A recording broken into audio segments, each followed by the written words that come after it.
Greetings and salutations, good folks, bad folks, and just regular folks. This is the HooperCast. Hello, Dustin. Which one are you? Hello, Hooper.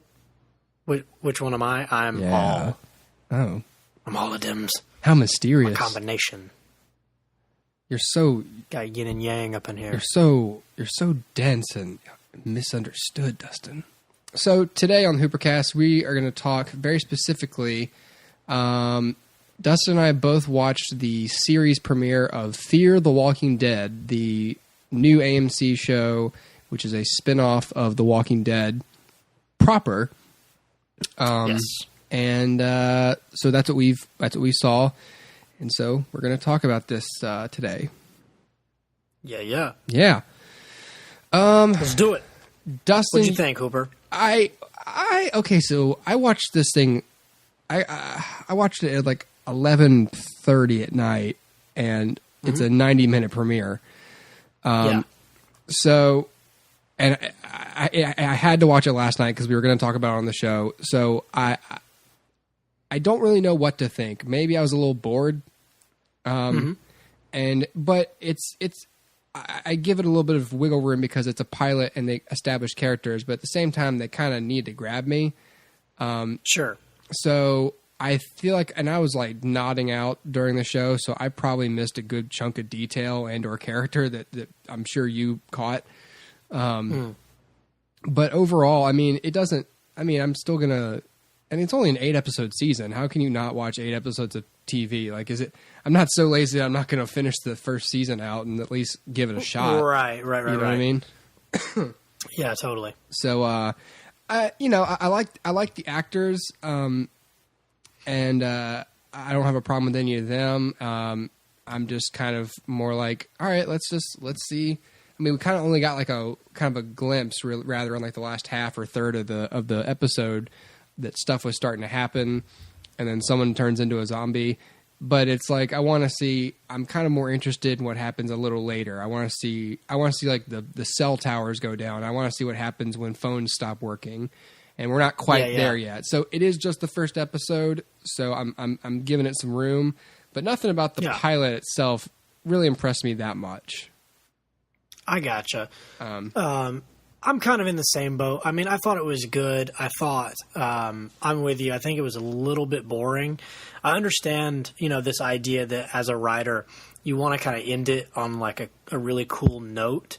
And so to end it the way that they ended it here, which this is a little bit of spoiler material, but to end it the way they did here with them saying like, what's going on here? The idea that the characters are now aware that there's something crazy happening. That's a really great way to end the episode. But the problem is you spend an hour where they don't know what's going on. And you as the audience member, you have an idea. Yeah. So the problem is it kind of gets boring. So on one hand, you got to give them credit because that's a good idea. But on the other hand, you've got to make that 60 minutes really, really interesting, or else I'm going to tune out because I know more than the characters know, which is only really a good thing as an audience member for a time. And then your characters have to catch up with you as the audience member. And then they kind of have to surpass you because they've got to reveal to you things. And so, I'm going to agree. I think the majority of this episode was spent establishing character, which isn't a bad thing. It's just... that in this particular case, it was kind of a boring thing. Yeah, I feel like The Walking Dead, and this is a lot of the same people, obviously, the executive producers, the writers, obviously the network. It's I think The Walking Dead, and I'm gonna go ahead and assume this of Fear the Walking Dead. It's a show that relies a lot on atmosphere, and setting. And that's fine because, whenever we're in The Walking Dead, they show like a highway that's got like plants growing out of it. It's like, oh, that's crazy. You usually don't see plants growing out of things like that, But right. I think sometimes they coast on atmosphere, and that's the problem with a lot of shows and some movies too. Is just they're just like, oh, this atmosphere. It's like I understand the atmosphere, but you're boring me to death. This is a 90-minute premiere.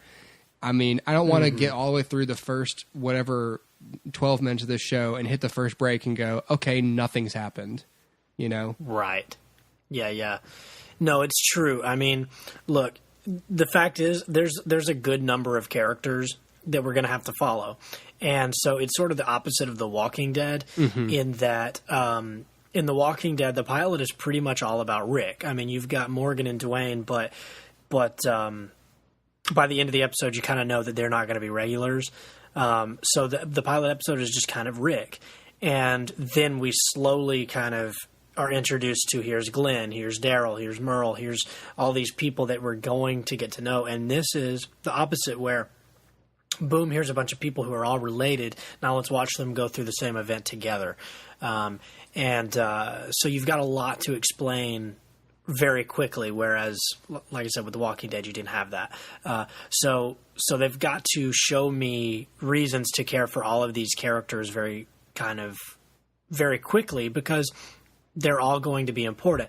Now, in some cases, like Cliff Curtis and Kim Dickens' character, those characters I feel like were fairly interesting. I mean, they're high school teachers. They are, or guidance counselor. They have this issue with with her son, and then he's got his own issues with his son. And you're kind of showing me glimpses of stuff, but I'm not sure that the son, that this Nick character, is going to be interesting enough to watch for a long period of time, because obviously his addiction is only going to unless they pull a Lost and they find a bunch of heroin somewhere. It's not like they're going to have to deal with that in the future. You know what I mean? Yeah. Eventually he's going to have to go through his withdrawal period, and eventually he's going to have to live without it, because it's The Walking Dead, and where are you going to find heroin? And so I'm not sure, once you get him off of that and once you remove that fatal flaw from that character, that he's still going to be an interesting character to watch. So that leads me to believe that they're probably going to drag that fatal flaw out for a long time. So he's still going to be on heroin for quite a while, which is good. But again, that's one note. Like, you can't just coast and say that that's his character. And then on top of that too, and also if you look at this episode, that character of Nick, he's one of three things in this pilot. He's either manipulative, he's either coming off of a high, or he feels like he's going crazy. So we still don't really quite know him. Yeah. We haven't really got to know who he is. Does he, how does he actually feel for these people? And then of course his sister, who I feel like is the most underdeveloped of all of them. Yeah. She's just there. She has a boyfriend, and they seem to be in love, and he doesn't show up, and then we don't really even get to see her be super upset about it. So it's that age-old kind of trap of, here's a bunch of characters, let's try to get you caught up with all of them really fast. And that's only been done well a couple of times. And one of those times is probably Lost, where in the first episode or two, you kind of do have favorites, and you do have, these characters that you relate to, and these characters, even though you don't know much about them, you know enough. And with this, maybe with the exception of Kim Dickens and Cliff Curtis, I don't feel like I know enough yet.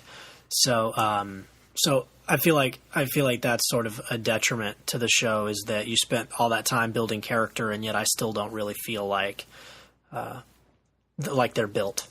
Does that make sense? It does, and I think I wonder about so they could have just skipped all that and had a shorter episode. But I'm wondering if the network was like, listen, we want to do this thing up big. We're promoting the shit out of it, and we want to do do a 90-minute premiere. We've sold all the ad space, so you got to fill 90 minutes for this first one. And so it's I guess we'll just be more introspective than the original draft. That's, of course, speculation, but I just, from a purely marketing standpoint, I can see AMC going, look, we want this to be successful, and we want people to see it, and to tell them we got a whole hour and a half of a show for them. for the spinoff of the most watched show on television or whatever. Right. You know, we're not just gonna give them a little hour for the season premiere. It's like, yeah. Perhaps you should. Yeah, totally.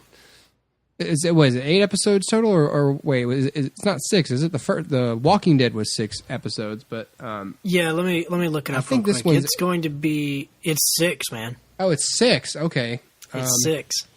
Well, 6 episodes then. So yep. And yeah, and maybe that's good. But and then the second season I think is going to expand to like 13 or something.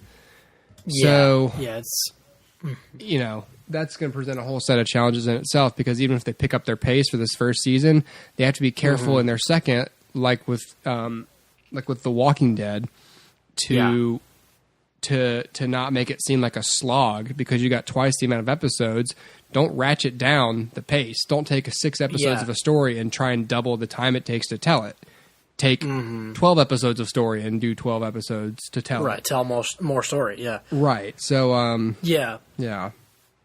Yeah, no, I agree. I think it's something that I'll definitely keep an eye on, and like you said, there's no real reason to not watch the first season. It's only 6 episodes. And I think it's got so much potential. I mean, this is an area of The Walking Dead that I think has always interested me and been that we've needed to kind of get a glimpse of, because we missed it the first time. And, you know, for these slow moving zombies to really kind of catch a hold in the world, like, how did that happen? And so I think that'll be interesting to watch civilization fall. And, yeah, so I'm interested in it. I do think, let me ask you this. Did you catch, maybe this is just me looking into it too much. Did you feel like they kind of aped a couple things from Breaking Bad in this episode? These might be details I missed. Okay. I can't recall any off the top of my head, but I was also falling asleep. So for me, like, you know, the idea of, you know, the drug addict, sort of main character is like a Pinkman kind of a guy. I felt like, you know, like, yeah, that's kind of an obvious move. Like, let's model this character almost after Pinkman, and I can even see him being the Jesse kind of character who just continually gets like beat up and hurt, and like just the writers kind of just poop on him the whole time. So I can kind of see him being the Jesse Pinkman of the show. And then of course you have Cliff Curtis's character who basically lays out the theme of the show in a classroom, just like Walt does in the pilot. So Walt's up there talking about chemistry. It's the nature of change. And he's talking about all these things that basically are foreshadowing and setting the audience up for the theme of the entire series. And then you have Cliff Curtis doing the same thing in his English class and being like, it's man versus nature. It's all, and I'm like, yeah, I got you. I know what you're doing. I hear see you. This. Yeah. I've seen this before. Yeah. But not that that's a bad thing. I just think that that's interesting. There's a couple moments where it reminded me of Breaking Bad, and you know, I don't think that's necessarily a bad thing. Is this not the laziest title though in spin-off history? Fear the. That's what we added. Actually, we didn't even add the. We just added fear. Fear, yeah. Fear. Okay, cool. That would be like if they were like, okay, what are we going to call the Breaking Bad spinoff? What if we call it Fear Breaking Bad? What if we called it Breaking Lots of Bad? Brilliant. That's so different. That's Breaking More Bad. Breaking More Bad. That is so original and creative. Well, here's one thing I know about this show. They will not, unless the ratings are absolutely terrible, they will not cancel it. They have no reason to cancel it. It's a built-in brand. You've already basically paid for the production staff already, and and you got a built-in audience for it. So there's no reason that they're gonna. The show's not going anywhere, so it's here to stay unless no one watches it. And I think it set like a record or something for the biggest premiere, which happens every fall. I feel like, by the way. Yeah, the last one was Better Call Saul. So now this now beat it's it. Fear the Walking Dead. So. So I know that this is going to be around for a good while. I just hope that hope they find their footing, and I hope they make the show because we're interested in the concept. Like, it was one thing I'm getting tired of with the, a few years ago, there was the whole run of post-apocalyptic movies, and and what's the most boring and consistent factor of The Walking Dead is the whole, like, struggle to be human still when it's all about survival at this point. But this series is taking place where there is not that beleaguered worldview yet. People are still going to treat this like a regular disaster for a little while.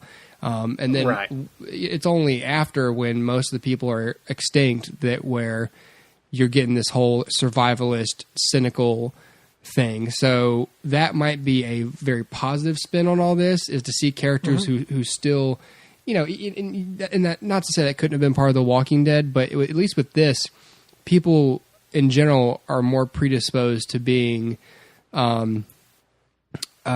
virtuous and positive and enduring.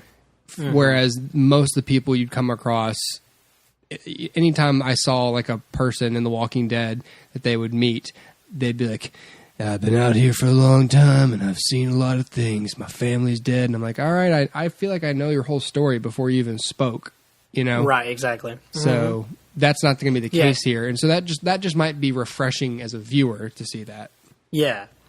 I also hope that they don't take too long with it, though. Like, I could see them doing these 6 episodes, and by the end of it, it's still like, 3 weeks after, the initial breakout, and nothing really has changed other than, like, people just aren't going to work. You know what I mean? So I hope they don't take too long, but I also hope they don't take, like, and jump in the next episode, like, 6 months. So I think, to me, the most interesting thing is going to be watching it unfold. Like, how, like, if I were writing this, I always put myself in the shoes of the writers and say, like, if it were my job, where's the most interesting part? And if I'm given these characters and I have to write it, the question is, well, these characters aren't really going to know much more than the general public, because they're not scientists. They're not, working at the CDC. They're just people. So it's going to be hard to write in such a way that we're, like, answering all the unanswered questions. But it's also going to be hard to make it so that in a gap of time of, say, 2 months, that enough happens, that the world falls so far in 2 months that these people feel it in drastic ways. Because I could almost feel like in the first 2 months, you could kind of just hole up in your house and not feel the effects of it. Right. So my initial, like, reservation for it, if I were writing, would be like, what's the time frame? What are we looking at in terms of their, or rather the world's sort of fall? Yeah. Like what's our time frame here? Because, and I would have to look at Robert Kirkman and say, how long does it take? How long until there are more walkers than people? And so by, how long was Rick in that coma? Do we know that? I forgot. I feel like it was only a couple of months or something. Like, it could have been more than a couple of months, but they could have pulled something where it's like, Rick's been in a coma for 9 months, Yeah. Let me Google that. You continue your point. Okay, so when the outbreak happens, we assume, because the nature of the outbreak is somebody gets bitten, and it takes hours before they turn. Like, they have to, develop that fever, and then they die. And then it takes an unspecified amount of time before they come back from death. In some cases, like Shane, it happens very quickly. And in some cases, like Andrea's sister Amy in the first season, it took, like, all night long. So after an unspecified amount of time, they turn. So how do we, like, how does society fall so fast when for one zombie to turn, it takes, like, 8 hours? And so even at that huge, number, like, the zombies are infecting more and more and more and more and more of each other, and they're building their numbers while we're falling. I just feel like 2 or 3 months would be not enough time. I don't know. Maybe I'm naive about the whole fall of the world thing, but yeah, I don't know. That would be my reservation, is what is the time frame that we're looking at, and how do we plot a story so that the main characters feel the drastic change in that time frame, knowing full well that there's going to be a second season. How like, do they experience a drastic change in the first season? And if so, what is it? And what's the extent of it? Like, if that, I don't know if that makes any sense. It's just like, basically, I guess my point is, as a writer, I wouldn't have a clue where to start with this. It almost feels, I mean, what I'm finding with Rick Grimes' Coma is that the assumption is it's at least a month based on everything that they gathered. It's unspecified across all platforms, it seems. Gotcha. If now the next question is: did they ever intend to conclude these characters' story? Once it is spread, or are they going to have their own adventures? Just they get a different starting point than the first show does. Yeah, and that's my assumption, because they want it to continue to make money. So, because otherwise, you need to end this show after 2 or probably 3 seasons max. 3 seasons taking place over 1 month. Sure. Just have the family die, and then in the episode of The Walking Dead that comes after it, you see them as zombies walk across Rick, and then he shoots them, and that's what I mean? They wandered all the way from California. They walked all the way from California all the way to Virginia. I don't know. Yeah. I mean, that's the thing. Like, it to me, the time frame seems to restrict the show to a pretty short timeline. But then again, who's to say that? Why can't this occur concurrently with the early seasons of The Walking Dead? Which is, I guarantee, will be someone's excuse at a certain point when they say, God, this show's making bank. We don't have to end it, do we? Yeah. Well, everything's happened. Yeah, but, I mean, Rick and all those people are alive. Why can't these people be alive? Yes, good point. Yeah. Okay. Well, yeah, let's just keep it going. Let's keep it going. We're all rich. Whereas otherwise, it's like, hey, still kind of mixed on the show. Maybe we ought to just end it while we're ahead and protect the brand overall for the sake of the original show, which, Jesus, it's still going at that point. Yeah, exactly.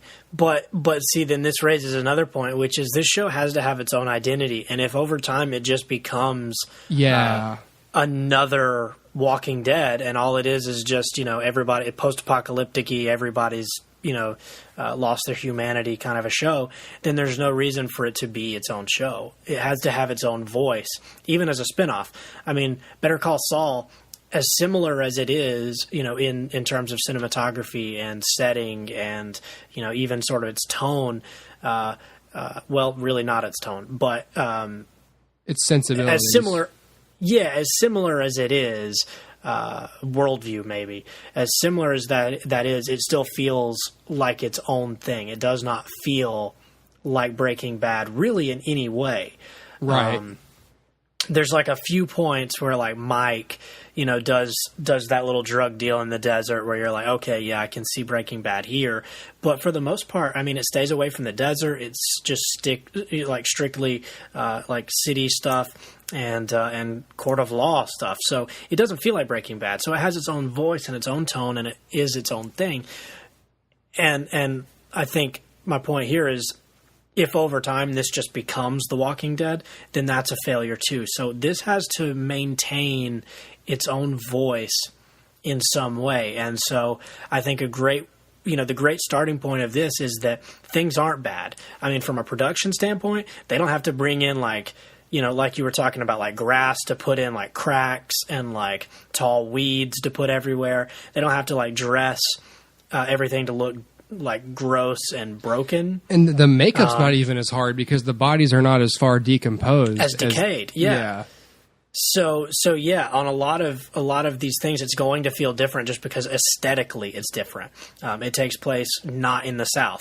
I mean, it's just aesthetically different. But if over time those buildings decay and things become bleak, then it's lost what made it different aesthetically, even if just aesthetically. And so I think you're right. I think this has a limited run. I think that when that happens, this show has to be over. and whether that happens in 3 seasons or 5 is up for debate. But at that point, then they could launch something different and have like Scared of the Walking Dead, the new show on AMC, and it's like I don't know, set far in the future. Who knows? So yeah, this show to me has a lot of potential and a lot of potential to be different from The Walking Dead, and I'd hate for it to lose that.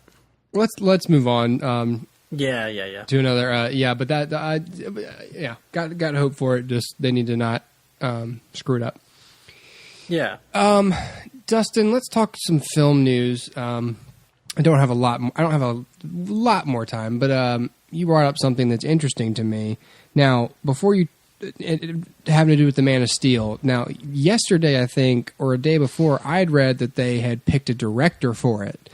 Or it was rumored that they had hired a director, and I can't remember who it was, but I remember thinking like, oh, that's interesting. It was George Miller. George Miller, who is the director of, among many things, of Mad Max and, and most recently Mad Max Fury Road, which I thought was an interesting choice. Yeah. And, probably a better directing choice than Zack Snyder. Yeah. And so I was thinking, oh, that's pretty good. But then we get on the blower and Dustin drops some news on me.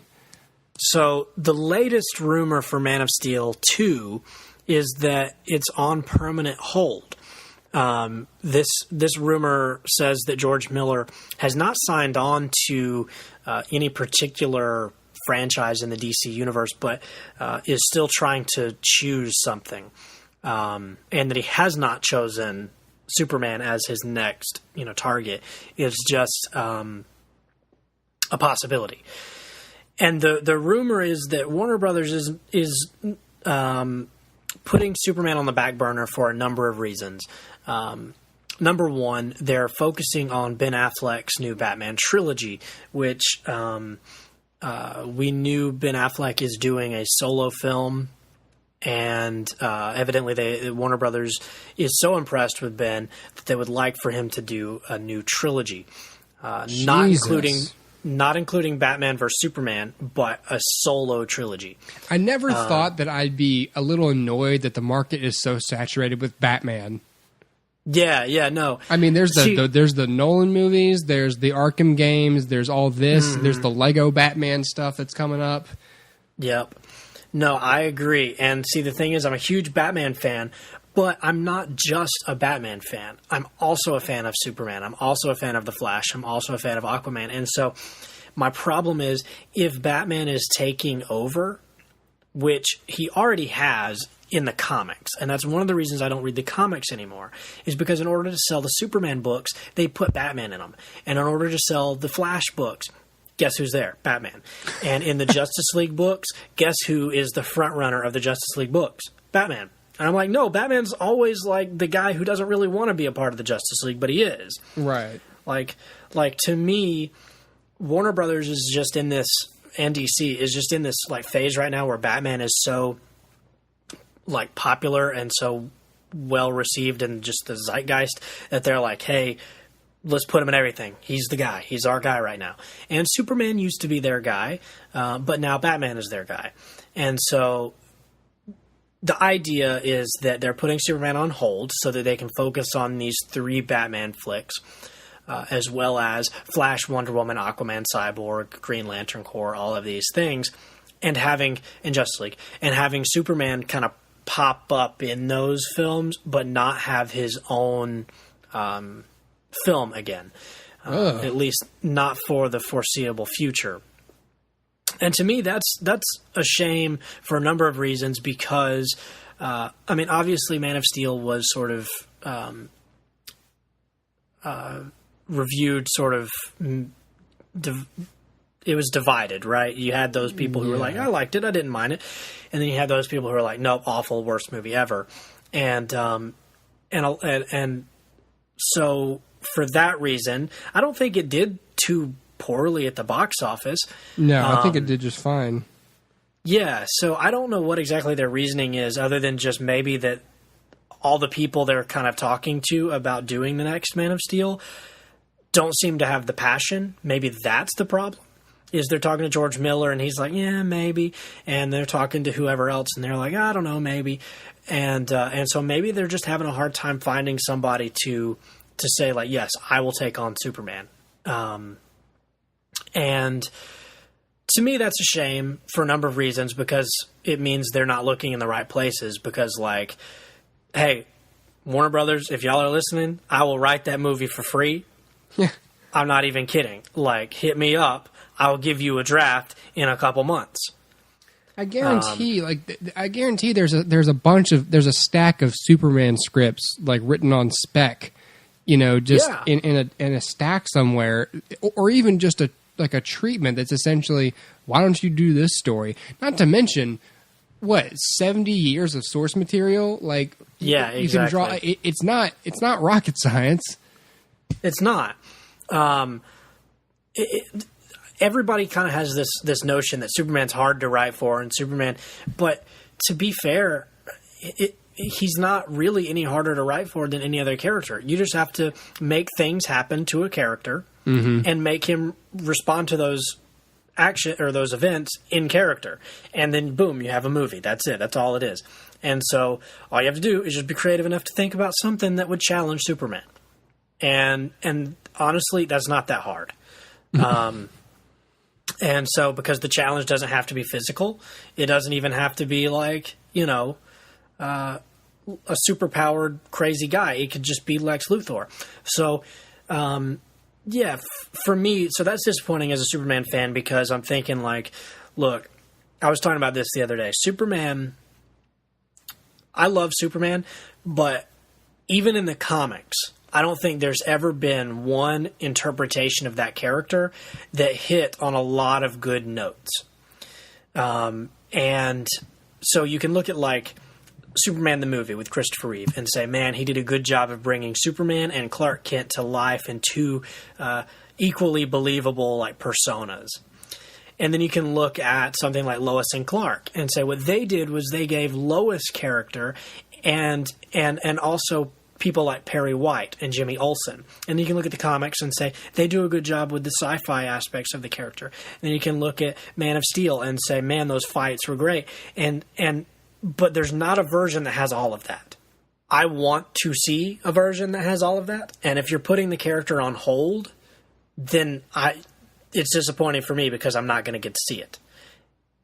And also, just the comic purist in me thinks that Superman ought to be the backbone of the DC universe, because for years he was.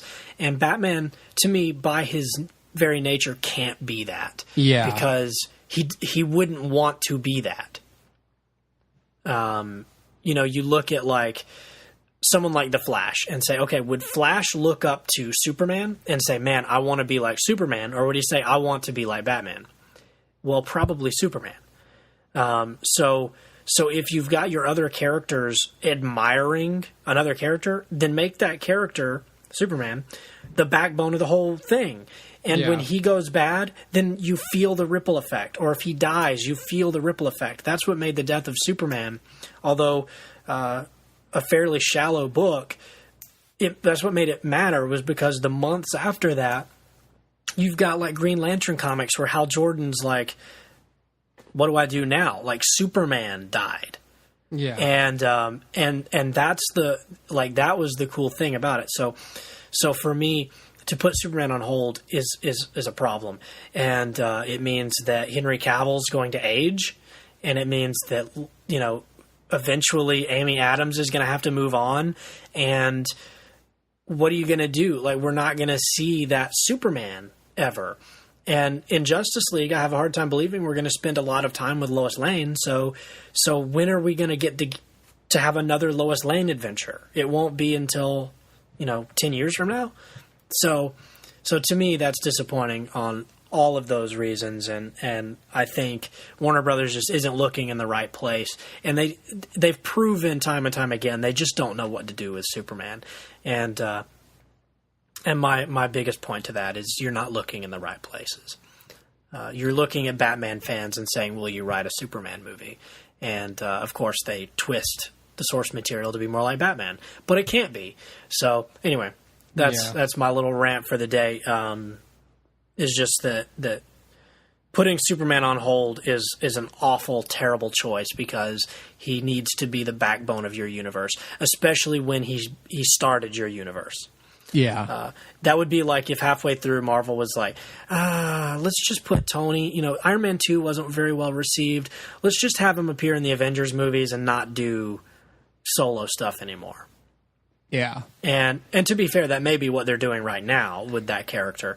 But True. he's been established with 3 movies. Yeah, exactly. He's had 3 solo movies and he's already a part of someone else's 3rd solo movie, and he's gonna be in the final 2. Like he's got lots of exposure. Yeah, and and really in a lot of ways, because he launched that universe, he's the backbone of the Marvel Cinematic Universe. Yeah, is he not? Would you agree? Yeah, he is. Even if like Winter Soldier is the best reviewed, I don't know if it is Winter Soldier or maybe Guardians. I'm not sure what the best reviewed MCU movie is, but yeah, he's still the backbone of that whole world. And if Tony died, it would be felt. And Superman needs that same prominent place in DC's world, because Batman can't be that. Right. Especially this Batman, who's already old and already like had his best adventures behind him. So you mean to tell me you're going to do 3 Batman films set after Batman vs. Superman, where the Robins are moved away and Batgirl is not Batgirl, and you know what I mean? It just seems like a waste. So I don't know. Look, I love the DC universe. I'm super excited for Batman vs. Superman and for Wonder Woman. But I just, man, it drives me crazy sometimes. As for what's in theaters this week and theaters now, the only thing I see coming up that I even really recognize is a movie called No Escape, which is starring Owen Wilson. And I really don't know much about it, but it's this thriller. I literally don't even know the setting. I just know he's got like a wife and kids, and they're escaping from something. Hold on, sorry. No Escape centers on an American businessman as he and his family settle into their new home in Southeast Asia. Oh, that's a bad idea. Suddenly, they find themselves in the middle of a violent political uprising. And then I suppose they are attempting to escape. Gotcha. Yeah, but there is no escape. This is the one with Owen Wilson and Pierce Brosnan? Is Pierce Brosnan in this? I think so. Yes, it is. Yeah. So, yeah. Also this week, opening in limited, if it's in your town, this is something that I would like to see, is called Z for Zachariah. It stars Margot Robbie, Chris Pine, and Chiwetel Ejiofor. This is, and I believe they're like the only actors in the film. So it's after a disaster wipes out all of civilization. Margot Robbie lives alone until Chiwetel shows up, and they begin a romance, believing themselves to be the last 2 people. And then all of a sudden Chris Pine shows up. And does he have ulterior motives? Who knows? Maybe he does. I don't know. But maybe he and Margot Robbie start some romance, and then it makes Chiwetel mad. Chiwetel mad. You don't want to get him mad. No. Well, Z for Zachariah has an 84 on Rotten Tomatoes. Does it? No Escape has a 40. So okay. Yeah, maybe go see Z for Zachariah. If it's in your town. I haven't seen it, but that's the one I would recommend, just based on cast and the idea. So, gotcha. Do you have any time to talk about what you're sure in the middle of? Sure. What you got? What do you knee deep in right now, Dustin? So I am watching a couple of things. my girlfriend and I are watching through Arrested Development right now, and so in between episodes of Arrested Development, we'll put on an episode of Bob's Burgers. I've already seen Arrested. We're just getting her caught up. We're almost done with that, which means I'll have more time to spend on Bob's Burgers. And hopefully, whenever I get caught up on that, then we can do a review for that. I know John watches that too. Mm-hmm. So far, it's a funny show, and I'm enjoying it. It's very different, and we'll talk more about that later. And I'm also about 6 or 7 episodes into Curb Your Enthusiasm, which I've only seen like random episodes here and there. One of my roommates in college watched it, and so I watched just a few episodes with him. And then when the Seinfeld thing happened, I remember watching bits and pieces of it then. But yeah, it's available on Amazon Prime, and so I'm a few episodes into the first season, which is just very quickly seems to be sort of right up your alley if you enjoy Seinfeld. It's very similar sensibility, very similar feel to it. So, yeah, we'll talk more about that later, too. I know there's quite a few episodes of it, but they're only half-hour episodes, so I should be able to power on through it. And, yeah. What are you knee-deep in, Hooper? A lot of things. So I'll just go in the order of what I watched. I mean, right now, obviously, like my list that I made, at the top of it is essentially is Fear the Walking Dead. That's my primary show to keep up with currently.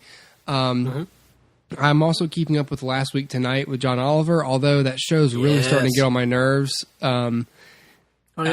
It's funny, but it's clearly left-leaning, and so after a while, when you watch people basically tell you that your point of view is stupid and laughable, then I'm sort of put off. But thank God the jokes are still funny enough to where, but whenever he gets on a high horse about it, and he's not writing jokes, he's just writing like a speech, it's like, oh, come on.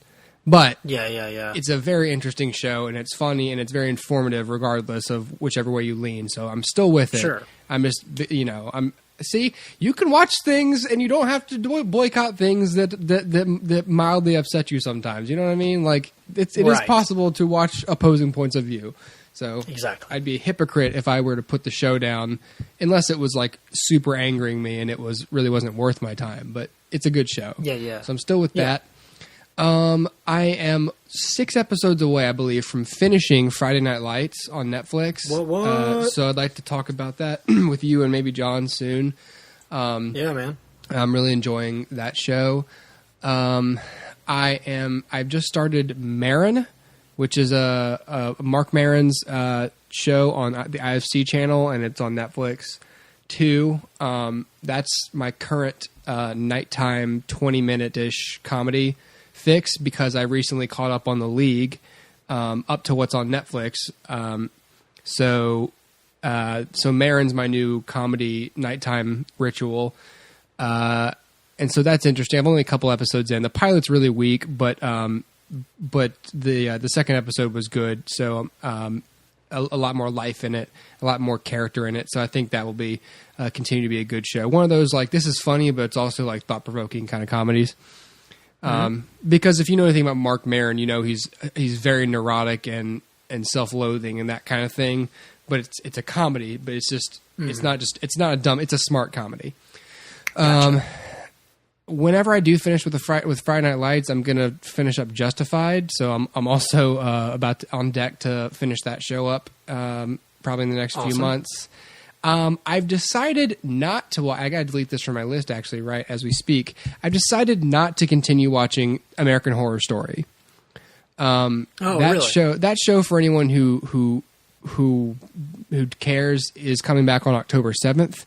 Their 5th season, which is called Hotel, that will be on FX on October 7th. And the reason is because the first 2 seasons of that show were really good. Murder House and Asylum are exceptionally good shows, I thought.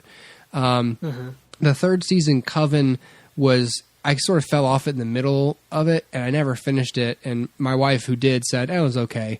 And then Freak Show, I fell off a couple of episodes into that, and everyone else said that was it was okay. I mean, that creepy clown they didn't even do much with him, apparently. Really? And so now I'm kind of just like, well, then why do I want to reinvest in Hotel? Again, I could come back to this show later, but as for burning the calories to keep up with it now, I've just, after thinking about it, I just thought I got a lot of stuff going on and I really have no interest. So I'm not going to be watching it anymore. But it's simply because I'm bored of it. But the show is still really well executed, I think.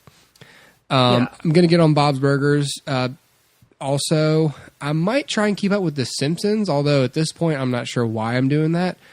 And I started Orange is the New Black because my wife likes the show, but I'm watching that very slowly, like maybe an episode a week. So I probably won't talk about it on the show just because I'm 3 seasons behind at this point, soon to be 4. So I'm never going to be able to be up to date on that show. I'll just, for anyone who cares, I'm watching that as well. As for shows that are returning to television soon that I am caught up on, The League comes back to FX on September 9th. Their 7th and final season is coming.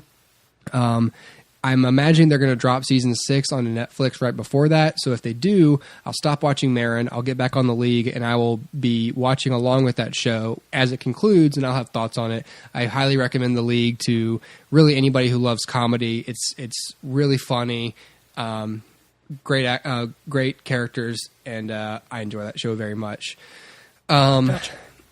Doctor Who is coming back on September 19th on BBC and BBC America, so keep an eye out for that.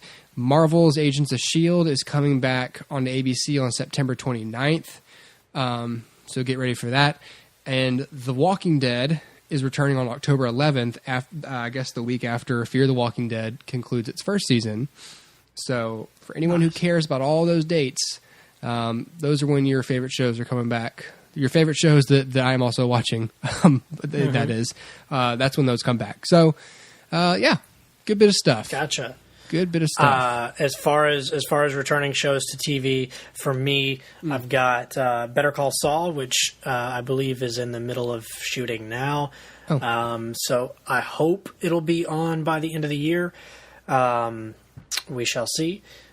We also have The Flash, which returns October 6th, I believe, to the CW, and I'm all caught up on that. I'm not sure if they'll release that on Netflix or not. I know the first 2 seasons of Arrow are on Netflix right now, so I would imagine that they'll add The Flash, but I'll probably actually end up buying The Flash on Blu-ray when it comes out. As far as Arrow, I believe it starts airing October 7th this year, and it's in its 4th season. So I'm all caught up on Arrow and on Flash and Better Call Saul, and hopefully that along with The Walking Dead. And while we're talking about TV, and you mentioned the BBC with Doctor Who, there is a Sherlock Christmas special this year. To be sure to check out. It is not in continuity with what has already been established, but rather it's set in the Victorian era, and so we'll get a more accurate to Arthur Conan Doyle version of Sherlock and Watson, and so it'll be a good year for television, I feel.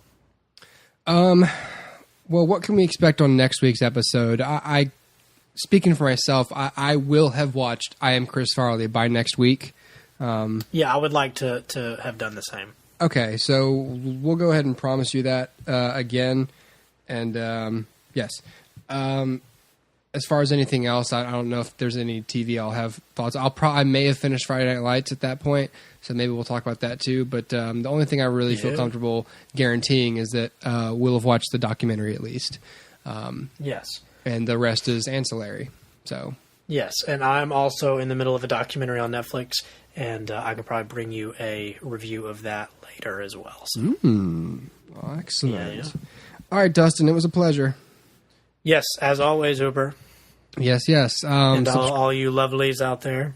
Yes, all you lovelies can subscribe to us on iTunes, by the way, by searching HooperCast, or on Podbean at hoopercastpod.podbean.com. You can follow us on Facebook at facebook.com/HooperCast, or at HooperCast on Twitter. And you can also donate to us on the PayPal button at hoopercastpod.tumblr.com or hoopercastpod.blogspot.com. And if you have an email or an inquiry, you can send that to hoopercast@gmail.com. Thank you for listening, everybody. We will see you next week. Yes, we will. Adios.